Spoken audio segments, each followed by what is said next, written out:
meskipun orang dari timur, tapi karena mungkin lingkungan budayanya seperti itu, boleh tinggal bersama itu kalau sudah ada ikatan resmi.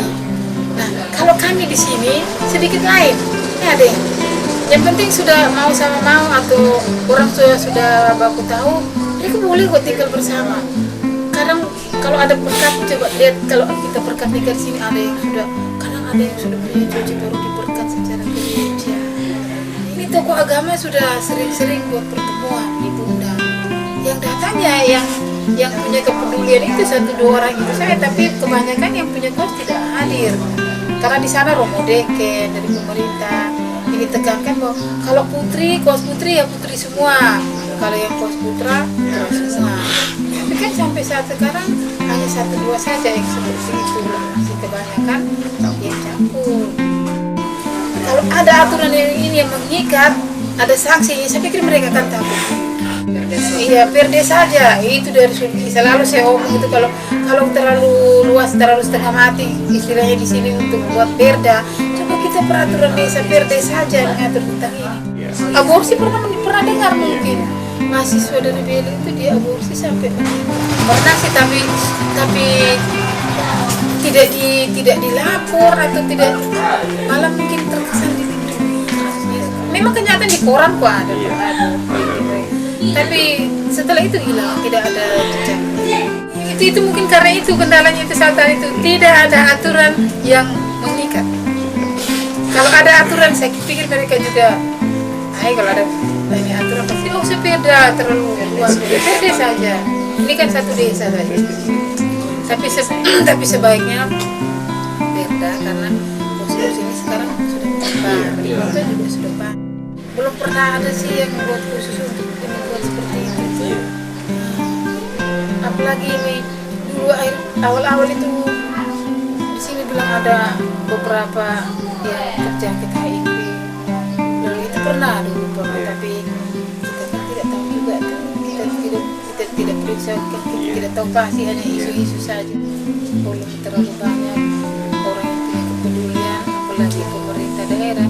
Saya belum pernah dengar sekalipun mereka membuat kegiatan paling LSM ini biasa ini yang khusus tentang ini kesehatan reproduksi dan ini hubungan tidak terlalu banyak.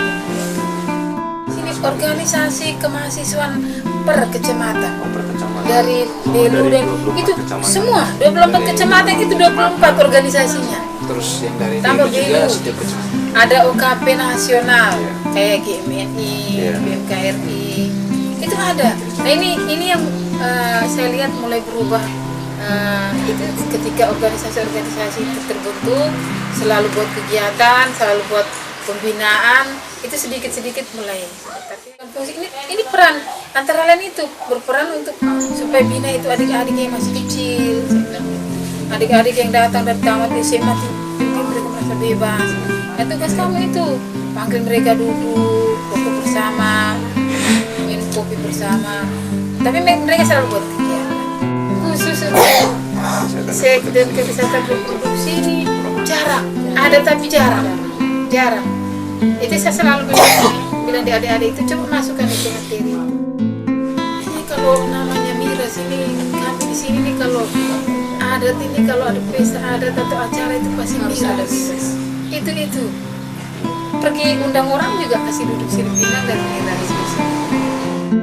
Ada sang waktu Pak Rektor yang dulu itu sanksi itu kalau belum diberkat belum harus nikah itu diskorsi, atau kalau mau ujian skripsi disuruh selesaikan dulu, baik secara adat disuruh selesaikan. Kalau memang adat belum ada, yang mungkin orang tua kedua belah pihak tanda tangan surat pernyataan orang tua kami kita mengetahui ini dari pihak gereja, dari pihak pemerintah. Kemudian pernah ada juga ini nikah masal juga, itu dilakukan oleh semasa rektor yang antar ke kami situ. Setelah saya keluar sih lama sekali. 2009. Pernah ada ya? Iya. Pernah ada dulu. Dari itu banyak sekali pasangan. Itu di koran juga masih di koran. Karena saking banyaknya itu ada di koran. Itu Pak waktu semasa Pak Anton berkanis itu. Ini itu kalau hamil itu tidak kuliah lagi tuh sampai selesai urusan baru kuliah. Kalau semasa yang waktu di Indonesia begitu pembinaan ini, kalau sekedar pembinaan tidak ada sanksi ya seperti itu. Jadi saya kira kalau pemerintah daerah punya kepedulian, dan kalau pemerintah lepas tangan tidak punya kepedulian bahaya, karena setiap tahun kan mahasiswa semakin banyak.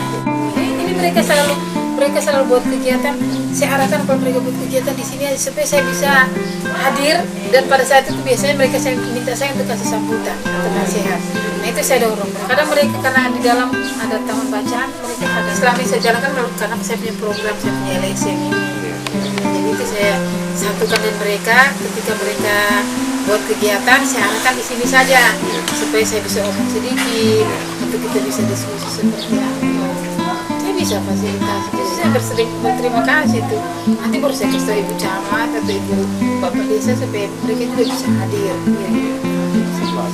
Nanti kan kita tekan pemerintah setempat supaya mewajibkan. Itu baru saya dekati ketua-ketua OKP bisa adik-adik, atau bisa saja mereka masukkan ke dalam salah satu poin dari program mereka. Kendalanya mereka kan begini, kalau minta pemateri kan harus membayar. Nah itu, kalau kita dengan sukarela datang memberikan pembinaan untuk mereka, pasti dengan senang hati mereka terima, dan itu pasti mau mereka. Jangan bilang karena bapak sudah bayar belis mau mama bapak pukul mama ini, mama lapor PD polisi, masuk CLT ini, undang-undang KDRT, termasuk ini masalah ini kekerasan seksual. Istri tidak mau apa-apa, saya lapor saat dia ini terganggu di pikiran, dia lapor polisi. Ya, itu menurut apa? Ini menurut aturannya, undang-undangnya ada. Hai bahaya sudah kita katanya.